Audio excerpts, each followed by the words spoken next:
Guys, today we've got a good one for you. We got a good one. We are telling you how we met. And things that the large majority of our friends don't know. No, about how we met and some stories that... I feel like we're sharing some secrets. We're sharing some secrets and we're sharing some things that... We may get some backlash. A little bit of backlash. We're on the other side. But also a great thought nugget, and I want to know if you guys catch it. It's towards the end of the episode, but it really applies to all of your life as an adult. Yes, all of your life by adult, relationship, decision making, and it just all goes hand in hand. But we wanted to get you guys to know our story. Our story, and just to be inspired where you are. And know that you may have made a bad decision, but you've made it, so let's figure it out. Here you go. Perfect. Welcome to the Mizell Show. An inspiration for a new generation. Hi, I'm Alana Mizell, a loving mother of two, a devoted wife to Steven, and an entrepreneur helping women realize their dreams and potential. And I'm Steven Mizell, caring father of two, a devoted husband to Alana, and a driving force to help young men prepare for life after college football. And if that wasn't enough, we're a biracial couple. She was raised in the North, but I was raised in the South. The only thing normal about our lives, who am I kidding? It's never normal around here. Join us for the Mizell Show. Right now. Okay, here's the deal. We've had a rough day, and we were just sitting here saying, do we really want to record a podcast? And we looked at each other and said, if there's a topic we want to talk about today, what would it be? It would be letting you guys hear our love story or our... I feel like there needs to be courtship. Like a little Kenny G saxophone in the background. You're aging yourself like Kenny G. People you don't listen to saxophone anymore? Well, I love a saxophone. But little side note, I love a saxophone so much. You wanted to play one growing up. I did play one, but that's not what I was going to say. For not very long, because that was terrible. Or maybe it was too big for you because you were short. No. Saxophones are tall. No, but I loved them so much that probably a month before our wedding, I said to Stephen, we're walking into church. We have a phenomenal saxophone player at church. And I said, God, I wish that I could walk down the aisle to a saxophone player. And Stephen goes, oh, my cousin plays saxophone. Well, unbeknownst to me, I had a saxophone player at my wedding. You had a saxophone player at your wedding. And who played okay, so... You played Whitney Houston's... I Will Always Love You. Yes. But... He played like 3 or 4 times because he played the full song. Yeah. Because we didn't think to say, hey, when Alana gets to the end of the aisle... You kept going. You won the saxophone. So we were standing there. Standing there enjoying the saxophone. You won the saxophone. He played the whole song. I forgot about that. You forgot about that? I did forget about the saxophone. I did. I remember that now. I just remember my cousin Charles, there. Man, saxophone. It was beautiful. It was beautiful. But he played the whole song. The whole song. And that's not a short song. No, it's not. Oh, no. Yeah, no, that's Leave It to Whitney. No, I could get it. You think? No, I cannot get it. Not at all. Anyway, we wanted to tell you guys our story. Yes. We got a little bit of interview of me and Alana separately, but yeah. We want to dive into a lot of topics. We figured before we dive into topics, you have to figure out, who we are as a couple. Who are these guys as they're about to talk about marriage and... sex and other things. My face just turned red. Yeah, it's no live in studio. Thank pictures. goodness, because my face is bright red. Bright red? Oh, man. Anyway. She wasn't expecting that. I was not. Yes, just dropped it. Because I'm a child, and that's what I think of. I think it all started back when you were destined to go to the University of Memphis. Like you said in your interview, you just came here, didn't even know anybody. I think that's what's didn't know anybody. Pulled at you that you would meet me one day. Yeah. Hindsight through a lot of therapy. That's also my way of coping and dealing with things, is to run away from situations. That's a big runaway, though. Yeah, I'm really good at it. I'm really good at running away. You use Google before Google's even cool. You right? Yeah, you Googled Memphis. No, so yeah, I Googled Memphis, and side note, not on our way here, but when I got a car and drove it down here, Yeah. I had to go to AAA because MapQuest, you could print out your MapQuest. Hold on, you had a real map when you drove down here? Hold on, wait a second. Wait, So back in the day, at AAA, you could go and get a map route where it flipped a page. It was like a binder. It was like a little binder. You got a binder of a little binder of directions, and every direction you turn the page. So like it would be, how many pages was that? Oh, it was a lot of pages, but yeah, I mean, I think it also goes to say, like, I don't know where to start our story because it's so in depth, but I think it does start with orientation because you came here. Right. So I came to the University of Memphis from New Hampshire. And if you haven't heard that, go back and listen to when Steven interviews me. I can't remember what number episode that was. But Come on, we got so many already. I just don't have them in order. I don't know the number either. But I think it goes back to yeah, go ahead. So I loved orientation. Loved orientation. I had so much fun. Yeah, and they made you feel welcome. It was a good experience for you. And there were a number of orientation guides that year that I could still call up today, and I just somehow had a great relationship with them. Yeah. And so I didn't sleep much, which was one of the first times I ever didn't really sleep. I'm a big sleeper. Like, don't interrupt my sleep. She loves some sleep. I love it. I love my sleep. And I had so much fun. And then I came back, and I knew then that I wanted to be an orientation guide at some point. You want to be an orientation guide, like that, and that experience. Because I mean, hands down. And when I was a freshman, this is also dating me. Freshmen couldn't be orientation guides. You had to wait till you were sophomores. So my sophomore year, in college, I was in my sorority. I was involved in my sorority. I was involved on campus. Yep. A little overly involved on campus. Probably a little bit overly. I was the out-of-state girl. You were the out-of-state girl who randomly came from New Hampshire. You're in Memphis, so you're cool? Yeah, I fulfilled that need for orientation guides. You did. Every orientation, yeah, and you were enjoying. And everybody remembers that I'm from New Hampshire. Everybody knows New Hampshire. Because, which is fine. People are like, why are you here from New Hampshire? Right. And it's a great story. Always the story. So, that being said, Betsy Lowe. Shouts out to Betsy Lowe. Yeah, she's so stinking sweet. So but she's the reason that I was an orientation guide. Yeah. She was in my interview and she was like, oh no, this girl's going to be an orientation guide. She got to do it. And so for those that don't know what that means, an orientation guide is at orientation. Yeah. They literally guide the freshmen from whatever they're doing throughout their day or 2 days of things. And during all this, little does she know that I am working at MTSU during this time. Which is about 3.5 hours away. And I had just finished up college, and I became an admissions counselor, which means you go to different high schools and recruit and they work alongside the orientation guides, but they're like the real staff members. You're real staff members, but whereas an orientation guide is a current undergrad student. Yeah, but you knew Betsy from orientation, but I knew Betsy from the recruiting trail. So right. I recruited Memphis. So whenever I came to Memphis to do high school circuits, I would know Betsy. He recruited Memphis from like trying to get students who live in Memphis to come to Murfreesboro. And I was good at it too. I was real good at it. I was good at that, I think. I'm okay. I'll be honest with you. It was good. I think you are good at it. I was the Memphis guy bringing guys to MTSU. You're poaching. I was poaching. And so then you became an orientation guy. So then I became an orientation guy. Had a great experience. Loved it. There was a lot. I learned a lot from that experience. Probably one of the most challenging and professional growth experiences of my life. Yeah. Second to being the president of my sorority. I could see that. Different. Mm-hmm. But, there's a lot. That's like a whole nother thing. If you want to be an orientation guide, call me and I can help you out. But fast forward. So then fast forward. You finish your tenure as an orientation guide. You're going into By tenure, that's one summer. One summer. So I'm going into my junior year. Junior year. Yeah. Going to your junior year. So it's fall my junior year. Yeah. And I moved back to Memphis. November of your junior year. October of my junior year.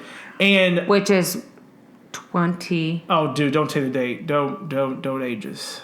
I don't even remember. 2009. No. No, that's not right.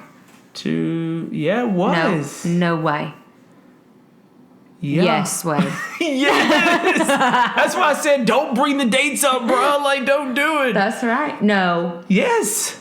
Because 2010. No. It was 2010 because I turned 21 in 2011. So. And you were. Anyway, yeah. okay. So long story short, I came back. Alana had finished her 10 years. I finished my 10 year. And we have to. Pause. So, Steven's in the office, and I'm dating a guy from back home in Boston. Yeah, you're dating a guy from back home. But, yeah, you're dating a guy from back home. But I think we have to also bring them. So, Memphis and the University of Memphis, but also, like, the city of Memphis does really good about giving back. And one of the biggest... Very true. So one of the largest philanthropic effort at the University of Memphis is with St. Jude Children's Research Hospital. And if you are not familiar with St. Jude, it is a children's research hospital that no child gets charged anything for their stay at St. Jude. So parents, they can actually focus on the care and well-being of their child and their child, beating cancer and surviving, not worrying about, okay, how much is this stay going to cost? So that's what the University of Memphis does. And so what it's called is Up Till Dawn at the University of Memphis and on college campuses nationwide. They're raising money to help cure kids with cancer. And they have an event called literally Up Till Dawn. Yeah. And Up Till Dawn finale. So it's at the end of the year, and they announce the big amount that we've raised. And in theory, they stay up till dawn. But, like, I wasn't there. I was there early on, and I just happened to bump into Alana Marie Raleigh. I was a Raleigh then. You were a Raleigh then. I was a Raleigh then. Yes. And I was there because I was, at the time, our sorority president. So sororities are heavily involved. I know sororities can sometimes get a bad rap. But us in particular, at the University of Memphis, we are also huge in philanthropic efforts. So we were there. And I was chatting with the admissions staff. Yes. Chatting with the staff, and I was there. My first time going to an Up Till Dawn event, and I see Alana. And Alana is talking to one of the admissions staff members about... the boss. The boss. I'm talking to the boss. About the place was called Midnight Sun. It was. Yes! It's no longer in business because I don't think it was up to health code. Probably was not. Like, y'all were burning inside. So long story short. Yeah, but like that tan was prime. It was a prime tan for you. So I'm so sorry if you don't like sunbed tanning. That's what I was doing. In college. I haven't in a while, but like, okay. It's been a long time. But anyway, so she's talking to the boss about tanning. Because we both tan at the same place. Same place. And they're talking about how good the bulbs are. We saw each other. It's fine. And then I walk up and see her. I'm like, ooh, who is this young lady? And I come up with the greatest punchline ever. Ever. You remember it? You said something like, I go tanning there. I said, I work on my tan there too. I can join you. In that same voice. Same voice, music playing in the back. He had on a black V-neck shirt and a White Sox hat. Mm-hmm. So, okay, let's break this down. One. It was a White Sox hat. It was a White Sox hat. Two, and I'm from New England. You're New England, yeah, and you're like a diehard. That's a Boston Red Sox. Like, yes. I'm a Boston Red Sox. Yes, you are. So I was like, who's this guy with the White Sox hat? Like, with this lame pickup line. Right. It's not even a Yankees hat, which I'm like, that's like stereotypical, like, fashion statement. It's a White Sox hat. Lame Tron. Now, his sister did live in Chicago at the time. Irrelevant. And they were coming off a World Series championship, so let's not even... Right, and I kind of was like, oh, bandwagon. Meh. Anyway, so then he also has this V-neck on to where I can see that he sort of has tats, and I'm like, who is this guy? And he mentioned tanning, and he's black. I'm like, what did I say back? Something smart, like, Yeah, you gotta say, like, who is this dude? And, like, completely blew me off. Like, I completely blew me off. And so that was fine, though, but I then proceeded. Like, I'm not nice. She was not nice. Like, if I'm like, oh, okay, yeah, I don't really... She's not nice. But so I proceeded to take my L and walk away. I thought I had a good night. And then I wanted to do something that is like cool and hip nowadays, but I slid into her DMs before they were DMs. Right, but do you remember what you asked? I added you as a friend, then I asked, I don't remember. You messaged me saying it was nice to meet you. I've heard a lot about this girl from New Hampshire. And I'm like, oh, okay, great. And I remember talking about her in the View book. So I was in the View book at the time. Yes. Because I was the only kid from New Hampshire. Yeah. Little known fact, me and Alana both were featured in our college View books. Oh, fact, there you go. Anybody's got a copy. Yeah, I'll sign it for you. Oh, that was awkward. Yeah, anyway, yeah. He said that, and then he said, if you want to get coffee sometime and I can help with whatever adventure you have next. And something along the lines like you can bring your boyfriend. And I said, oh, he doesn't live here. He lives in Boston. Oh, I did throw the whole boyfriend thing out. That's how you tried to figure it out. I did say I'll help you and your boyfriend. Oh, I did. Ooh, you did. Smooth. It was it? But you shot back. You didn't have to say that he wasn't here, but you made it known he was not here. I did make it known, but I did also make it known that he existed. You did make it known that he existed. Pretty quick. So that was February. Yeah, it was February. Come the middle of March, we had talked nearly every day. Every day. We had some messaging. Sorry for the guy app called Kick. That was big for it was 2 months. 2 months. And that was gone. And we talked pretty much every day. Every day. So sorry for the guy I was dating. Yeah. And by the time... I actually was going on Wait. So then I go to spring break with my sorority sisters. Talked the entire time. The entire time. Stephen is going on a date with somebody. Yeah. In the middle of that. Yep. And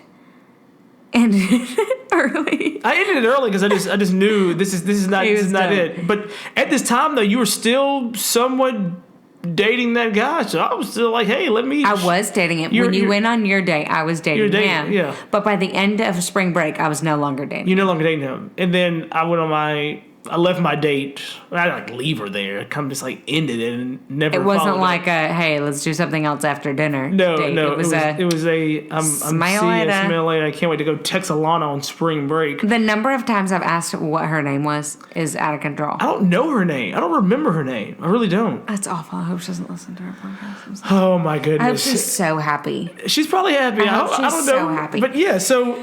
Anyway, it just the whole thing is break just was a blur though. It was. Yeah, I mean that was the best birthday of my life because I turned 21 and Steven spoiled me rotten. I did. And every night I required Steven to come tuck me into bed. Tuck you into bed.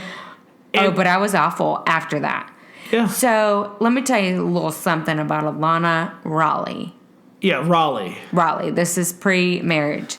Did you know that I sell makeup? Not only do I sell makeup, but the makeup that I sell is 3D makeup, which allows you to highlight and contour your face in a super simple compact. As a mom, I could not survive without my simplified routine. Not only that, but it's exactly what you need. Exactly when you need it, all in one spot. Go ahead and check out Alana Mizell on Instagram or alanamizell.com to learn more.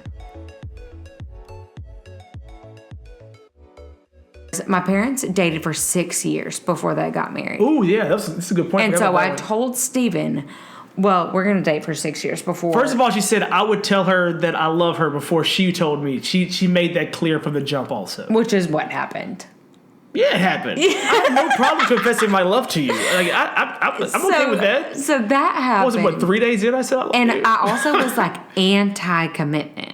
Oh, she panicked when I told her I loved her. Because the last guy totally messed. I mean, yeah, everybody's got their relationship things, but I would not say that we were dating. I would say that we were courting up until we got married. There was a ring on my finger. Yeah, engaged. Yeah, pretty much. Yeah, pretty much. Yeah. But I knew. You knew. I knew you were the one. He knew, and the number of times that you brought up, what's going on here. Yeah. Was a lot. But I knew deep down inside that, and there's just so many stories that we would, it's been like a 15-hour long podcast. Yeah, it'd be really long. It would be really long. But we'll highlight a couple. We'll start with the one that, Alana really wanted to leave when she graduated, and she was gung-ho about So my undergrad is in fashion merchandising and home furnishings. Yes. And I was like, I'm not staying in Memphis. I'm going to New York. I don't know what your problem is. And Steven had done an internship in New York. So it was like, okay. And his dad's from there. It wouldn't have been a deal. I like started shooting her shot for her. Like calling places. And then. And I lost my What was it? mind. Maggie who's the place you can get a hold Maggie of? Sotero. And then I got a hold of someone. I was trying to get an internship there. Yes. And Steven somehow gets one. I was driving into work at Chris & Co., which is a Greek apparel store. Yes. That is no longer open. And which was the best job in the entire world. And I was so happy. And he was so proud of himself for making that connect and like, ooh, this girl's And I was selling me. Alana. Like I was, right. It wasn't for, Yeah, and he was selling me, but I took it as he's trying to like control my life. And I flipped out. Went off. Like, don't you try to run my life. I can do this all by myself. I don't want your handouts. Flipped out. Yes. I never responded to that person. You didn't? No. Oh. No. It's probably still message is probably still unread on my Facebook account. Probably. Yeah. Sorry. Burn that bridge. It's all right, So that's one story. Another story that I think is wicked important is I went home. I was going to say before that, when you went on a date. Oh my God. That happened. Yeah, it did happen. You guys, I was awful. She was really testing me. But again, when God sends you the one, you gotta fight. He never says it's gonna be easy. Awful. You forgot about that one, didn't you? Yeah, I definitely did. There are some things that you try to black out from your brain that's when true. You're really mean to somebody, and that's it. But yeah, I'm gonna teach Adele everything not to do. Yeah, and Briggs every girl to run away from. Yeah, because it's me. But I do think, but that was like a small, like we were earlier on courting and I was in Chicago visiting my sister who lived in Chicago. And Alana was like, I'm going to go out with a friend. I'm like, okay, cool. I'm like, what are you going to do? Go see a movie? Oh, okay. Who's a friend? This guy? What? And so, but the whole time she was wanting me to like explode and to go off. And I was just like, and he didn't. I was like, do what you got to do. I'm still going to sit here and right. And it was fine. So I also went home that summer. Yeah. Made some terrible choices. But there's one thing that I will tell you as people who are single or, I mean, really anybody. One thing that we learned really early in our relationship is that when things happen, not everybody needs to know about them. Yes. Only those that you trust to still look at your person. So I made a bad mistake. She made a bad mistake. And went and communicated with the ex. Yes. We'll just leave it there. So Stephen was like, I don't know how to handle that. Like that could have been the straw that broke the camel's back. It wasn't just it was a deep communication. It was the ex. like not the best decision I've decision ever made in my whole life. Potentially the worst. But could have definitely been the worst decision. I agree with that. Anyway, so but Stephen didn't choose to go call his mom, call his dad, call his sister, call all these people. What do you think I should do? What do you think I should do? What do you think I should do? Stephen called one person. I called his best friend, who was his best man at our wedding. And what did he say? He said, at the end of the day, if you want to spend the rest of your life with her, you have to forgive her, you have to communicate to her, and you have to move on from it. And I think that's the biggest problem in relationships. That last part. You have to move on from it. Yeah. Like if you're going to forgive the person, then forgive them and leave it at the pinpoint that it was at. Leave it. I know some people are listening like, okay, this is my Mizell love story, but what's behind it? And I think one of our biggest points is that when you are in a relationship with someone, there's baggage. Everybody has baggage, but you have to move on from it. But there are couples out there right now who are still like, I remember that time you slid in that girl's DMs. We first started dating, and you continue to bring it up. If you've chosen to forgive them, then you've chosen to forgive them. And if there's nothing wrong with not being able to forgive them, I will tell you this. If you cannot completely forgive them, you have to move on. And do not believe that they are going to do right by you moving forward, they're not the person you're supposed to spend the rest of your life with. Yes, and that's one thing that we look back on that situation in our relationship. Alana was ready to say goodbye, and I was ready to say goodbye if it wasn't to the point where we're like, either we're going to move on from this or we're going to like end it. But I knew that she was the one for me, and I was never ready to say goodbye. Let me just make that. I was absolutely terrified. But you told me that you were like, if you can't move on from this, you're like, right. But you didn't want it to happen, of course. Clearly. I didn't want it to. Okay, I see what you're saying. I was like, wait a second. No, I was not. I was not prepared for that. Yeah. But, I mean, that was also the turning point in our relationship. Yes, and I think that's a turning point in a lot of people's relationship. You have to... Is when you face the adversity, what do you do with it? Yes. That's also people's... I feel like that type thing is the turning point in most people's lives. Yeah. Like, when you face a challenge... You can go one way or the other. Yeah. And once you've made your decision, you just got to go for it. You got to go for it. And the key is also find one person to make the decision with you. Like if you have that brother, you have that girlfriend, you have your whoever, one person. But a lot of times when you face challenges, you go to, I'm going to ask my cousin, I'm going to ask my friend, I'm going to post it on social media. And all of a sudden you have 15 different opinions. Right. And you don't know where to go. But when I went to my best man and said, we went to a restaurant. I remember looking him in his face, and he said point blank, and he met Alana like a couple times. So he was like, if you move on, you move on, man. But he literally said, if you're going to do this, you have to do it. It was amazing. I've totally just lost my train of thought of where I was going to go. But like the other thing with that is just, if you start telling all these people your business, and then Stephen were to forgive me, well, then Stephen's got to bring me to Christmas and to Thanksgiving thereafter. Skewed and they're going to go, that's that person. Oh, you that's can't that girl. He did I can't believe that he took her back. Do you remember what she did? And then that's what your relationship is going to be defined as. You being weak, and then being and you continuously the person that did something wrong. Overtake that. And I think that's something that a lot of people are struggling with. But again, we could talk about our story for like 6 hours, but I think, we've given them a good... Those are the biggest turning points. And then we continued on that path for when we bought our first house. When any time a big life decision is being made for us, even when Stephen changed career from admissions to player relations, we kept that decision close to heart. Because not to say... don't have a ton of friends. But if Christ had 12 disciples, one of which stabbed him in the back and ended up getting him crucified, 3 of the 12 were his closest friends. Yeah. That's it. That's it. His closest friends. Now, we still had 12 disciples, but that's another whole podcast for another whole day. Your A, B, and C level. Your 1, 2, and 3 is your A, B, and C's, however you want to call it. Those people, but...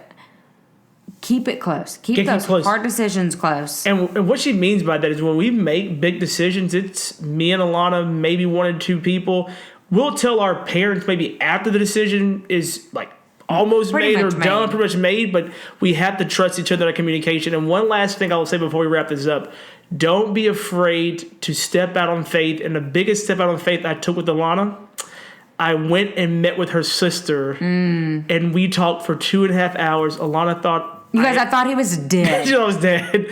Step out. I was like, something happened. He said something wrong. No. That's how I decided. No, stepped out on faith. Talk to the sister. And she just knew. And my sister has never met one of your, never. She's met them, but she's not liked them. She certainly wasn't going to sit there and talk to them for almost 3 hours. Yeah, it was a great conversation. I was panicking, sweating bullets all the time. But step out on faith. Yeah, step out on faith. For sure. For sure. Step out on faith. And you guys, we have so much more in store. As you can tell, we can continue to talk about, oh my gosh, the stories we have. And you notice the thought nuggets, the little bits of information that we've realized through our marriage, through becoming young parents, through our professional development. Through our courtship, things like that. That's genuinely what the Mizell Show is going to be about. It's going to be hopefully make you laugh a little bit, but we want you guys to leave inspired. We want you guys to take little things that we say and be able to apply them to your life, whether you're single, married, divorced, whatever it might be. So if you guys are enjoying this, definitely leave us a review.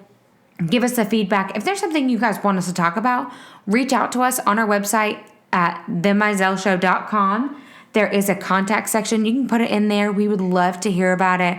Or you can always go over to Instagram at The Mizell Show. Also, as always, don't forget to screenshot this episode and just add it to your stories and tag us on Instagram, on Facebook at The Mizell Show. Thanks, guys. Are you loving The Mizell Show?